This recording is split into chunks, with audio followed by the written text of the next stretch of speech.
Samantala, arestado ang tatlong most wanted at ilang individual na sangkot sa ilegal na droga sa magkakasunod na operasyon ng Bulacan Police. Tunghayan ang detalye kay Shai Morales.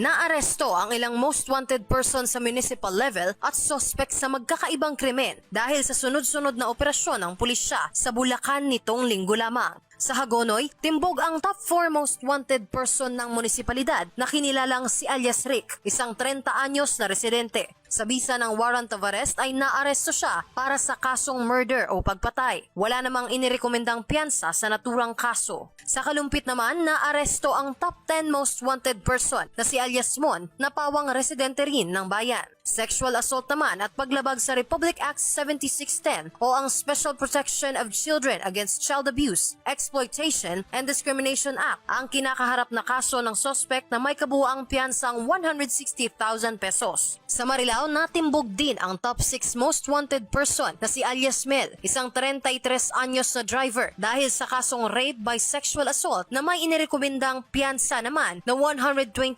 pesos. Samantala, dalawang suspect din ang nahuli sa magkahiwalay na operasyon sa Bulacan at Santa Maria dahil sa mga kasong may kinalaman sa droga at direct assault. Nakilala ang isang suspect sa direct assault na si alias Chito na ayon sa ulat ng pulisya ay naging agresibo at nanuntok pa umano ng isa sa mga tanod na nagsasagawa ng foot patrol. Nakumpiska mula sa kanya ang isang sachet ng hinihinalang shabu. Nakilala naman ang isa pang suspect na nahulihan ng 4 na sachet ng hinihinalang shabu na si alias John, isang residente ng Tondo, Manila. Kasalukuyan ang nasa kustudiya ng pulisya ang mga naarestong suspect sa iba't ibang krimen, maging ang mga ebidensyang nakumpiska mula sa kanila.